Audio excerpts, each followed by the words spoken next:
Salvete omnes, welcome to this video lesson on chapter 31, Interpocola, uh, in between cups. And this is about a dinner party and a sort of drinking event that happens after the dinner party as well. Okay. And in the picture, we can see the guests in the dining room along with the host and hostess, Julius and Amelia. The dining room is often called the triclinium. Triclinium because there are three couches on which the people would recline. Here we can see each couch is accommodating two people, and you can see they have some pillows. Those are called tori. Taurus is the singular. And a lectus, of course, is a couch. So you would recline on the couches. Notice they have put coverings over the couches, so in case there are spills and so on during the eating. But you recline on the couches, and then they would have small tables from which you could take your food and so on. This is only for fancy Roman households that could afford this kind of thing. And of course, slaves would bring food and drink for the people who are reclined there. All right, interpocola. Non solum de cibo et pauteone es sermo convivarum. Not only about food and drink is the conversation of the guests. Julius hospite suos de rebus urbanis interrogat. Julius asks his guests about city affairs, city things, rebus urbanis. Quid novi ex urbe? Now, literally, this means what of new from the city. We would say what's new from the city. Okay, so quid novi. Novi is literally a genitive. What of new, in other words, what sort of new thing is there? What's new from the city? Octo dies jam sunt. It's now 8 days. Cum Romae non fui, when I have not been at Rome. Now that's a literal translation. It's now 8 days when I have not been at Rome. We would say it's now been 8 days since I was in Rome. So we would sort of flip that around. Nec quisquam interim mihi letteras inde misit, nor has anyone meanwhile interim sent letters to me, mihi, from there, inde. Quam obrem nec ipse praesens, nec absens per litteras quidquam no cognovi, de eo quod nuper Romae factum est.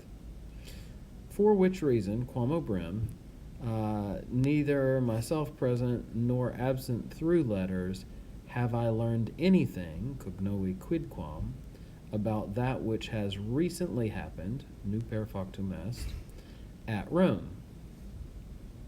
Okay, so basically he's playing with his guest to tell him about what's going on.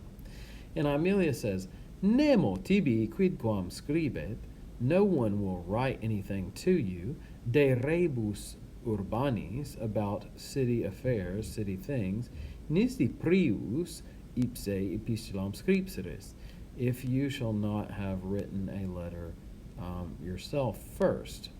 Okay, so basically she's saying, just ignore my husband. He doesn't write to people, so I'm just reminding him this is why he doesn't get letters. You've got to write to other people if you expect to get letters from them. And Orontes, he's probably the lower class one of the guests. Again, Cornelius is probably a bit higher class than he is.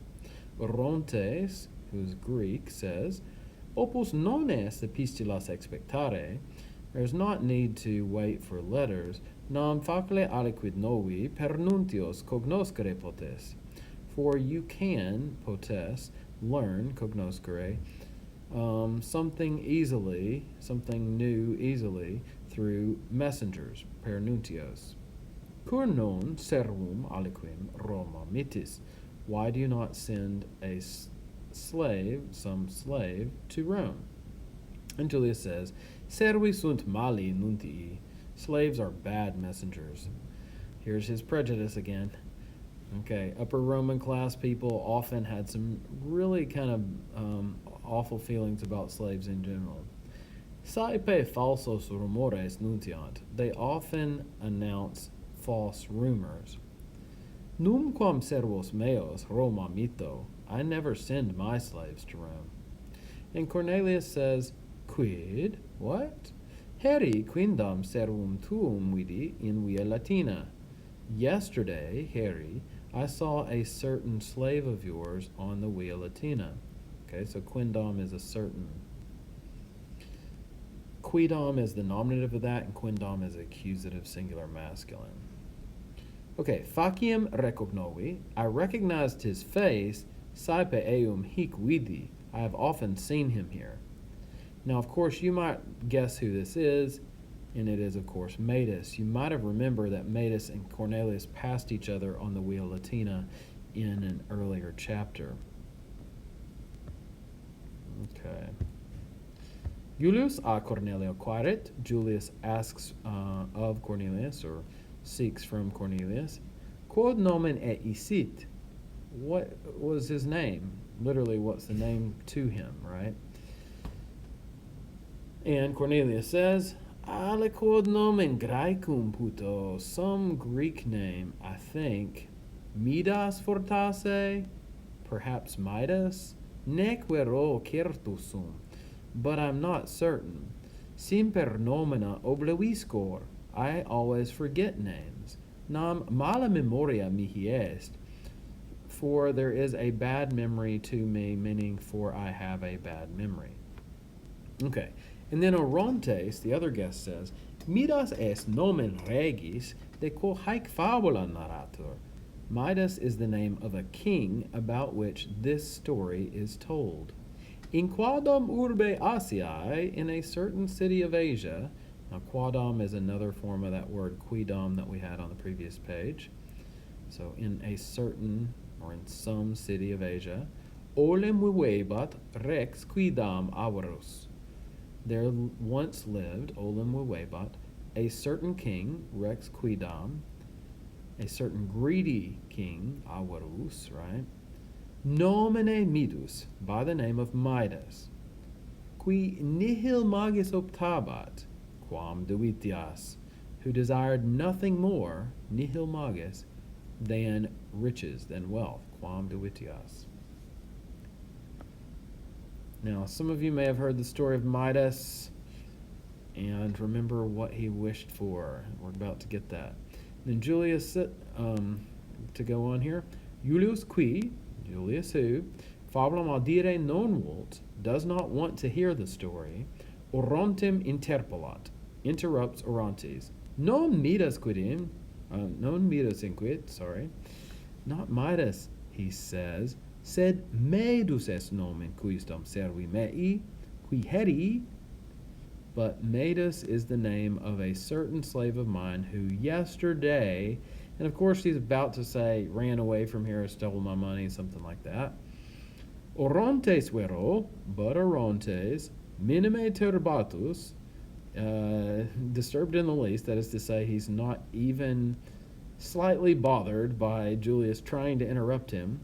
Narrare pergit, continues to tell, of course, tell the story. Tum Bacchus Deus, then Bacchus, the god, qui ob quodam beneficium regi bene volebat, who was wishing well, bene volebat, for the king, regi, on account of a certain kindness, quodam beneficium, he says, Dabo tibi, I will give you, quid optaveres, whatever you will have wished for, whatever you will have chosen, we could also say. Statim Midas, immediately Midas says, inquit, ergo damihi potestatem, quid tetigero in aurum mutandi. Therefore give me the power of turning, or of changing, mutandi, whatever I will have touched, quid tetigero, into gold, in aurum. Hoc solum mihi opto, this alone I wish for myself. Or I choose for myself, you could also say. Bacchus, Etsi regem aurum munus pessimum optavisse kinsebat, although, or even if he thought, kinsebat, that the greedy king, regem aurum, had chosen a very bad pessimum gift, we could say, munus. Tamen promissum solvit, nevertheless fulfilled his promise. Julius impatiens, Julius, being impatient, says, inquit, Take Orontes, shut up, Orontes. Omnes illam fabulam novimus. We all know that story. Now, basically, he's annoyed because he wants to finish the story about Medus, right? And again, Orontes is probably the lowest class person there. Julius is the highest social class of the people there, and Orontes is a friend of his, but he's definitely lower class, as we can tell. And Julius, being the kind of snotty, arrogant aristocrat that he is, just tells his guests, shut up. We all know that story. Aemilia, quae fabulam ignorat, who does not know the story. Okay, so Julius wasn't even saying the truth. Ab Oronte quaerit, seeks from Orontes, or asks Orontes, quam obrem id munus pessimum sit? On kind of what thing, in other words, why was that gift the worst? Now, if you've ever heard this story, you will know immediately why it's the worst, but let's see how he answers. Cui Orontes, to whom Orontes says, inquit, Stulte id quaeris. You're asking that stupidly. In other words, basically, Amelia, surely you can think of that on your own. Midas enim, for Midas, quamquam terram, lignum, ferrum, manu tangendo, in aurum mutare poterat, fame et site moriebatur. Although, quamquam, he was able, poterat, to change, mutare, land, wood, iron, all into gold, manu tangendo, by touching them with his hand. He was dying, moriebatur, of hunger, fame, and of thirst, siti. Now, both of those are ablatives. You could also say dying from hunger, from thirst, if you wish to get it to sound a little more ablative.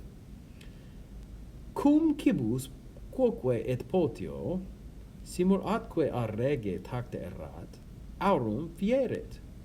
Since food also, cibus quoque, and drink, potio, as soon as it was touched by the king, became, fierit, gold, aurum. Okay, so that was a pretty complex sentence, so I tried to break up some of the parts there to make it easier. Postremo, at last, rex miser, the poor king, deum oravit, prayed to the god, and again this would be Bacchus or Dionysus, Dionysus in Latin. Ut munus illud in felix revocaret, that he recall or revoke that unlucky gift, that unhappy gift, we could also say. Okay. Bacchus igitur, Bacchus therefore, et isuasit, convinced him, ut in quodam frumine lavaretur, that he wash himself, or that he be washed, in a certain river, cuius fluminis aqua, simul atque corpore regis tacta est, colorem aureum accepit. Who, the water of which river, aqua cuius fluminis, as soon as it was touched, simul atque tacta est, by the body of the king, corpore regis, accepted or received the color gold. Okay, now this is a story about how the Pactolus River got to be basically a gold-bearing river. If you've ever seen like people panning for gold in a river, that kind of a thing. So the Pactolus River would carry gold nuggets down from the mountains, Mount Tmolus, in this region of Lydia, where the story is from. Okay, Julius says, Hicine finis fabula est? Is this the end of the story? He's like done with this. He's like, surely that's the end, man. Shut up. All right. And Oronte says, Huius quidem fabulae finis est? Indeed, this is the end it's the end of this story. Sed aliam fabulam deodem rege novi. But I know another story. So, novi, I know, aliam fabulum, another story. De eodem rege, about the same king. Deus Apollo effecerat, the god Apollo had brought it about, had achieved. Ut mida, aures aseninas haberet, that Midas should have ass's ears, that is, ears of a donkey. And then Julius, who's really had enough of this, says, Satis est, it's enough. Fabulas tuas graecas audire no lumus. We don't want to hear, no lumus audire, your Greek stories. Rediamus ad meum medum servum. Let's return to my slave Medas, qui heri, who yesterday alfugit, ran away, aliquantum pecuniae secum alferens, carrying away or stealing alferens, some amount of money with him. And Cornelius says, Quantum pecuniae abstulit? How much of money, or how much of the money did he steal? Julius says, Centum cerciter sestertios, around 100 sesterces. Atque ego, ili, servo praeter ceteros fidevam, and I trusted that slave beyond the rest. That is to say, I thought he was particularly trustworthy. All right? So I think, again, here's the prejudice kicking in. He's like, if the one that I think is trustworthy does this, then all slaves are completely worthless. Okay? Post hoc servo Graeco nulli confidam. Hereafter, after this, I will trust no Greek slave. Nequenim fide mea digni sunt, for nor indeed are they worthy of my trust. So dignus, worthy, and indignus, unworthy, those adjectives will often take an ablative word for the thing that you're worthy of. So fide mea is ablative case. For nor indeed are they worthy of my trust. Fide mea. Infidi et nequam sunt omnes. They are all untrustworthy, infidi, and worthless, nequam. Now, nequam is a funny word in Latin. It doesn't have any declension. It's an indeclinable word. So it's always nequam, no matter what singular or plural thing you describe, in whatever case it might be, it's always nequam. So it's like the perfect cut down in Latin to call somebody worthless, nequam, or something worthless, nequam, and you don't have to worry about declining it. In familia mea, in my family, unum solum servum fidum esse credo. I believe that only one slave is trustworthy. All right. Well, let's end there. You can guess who he thinks is trustworthy out of the slaves. You might be able to figure that out in the context from the other stories we've had. But that completes all of our first section here. In our next video lesson, we will start on section 2. Valete omnes.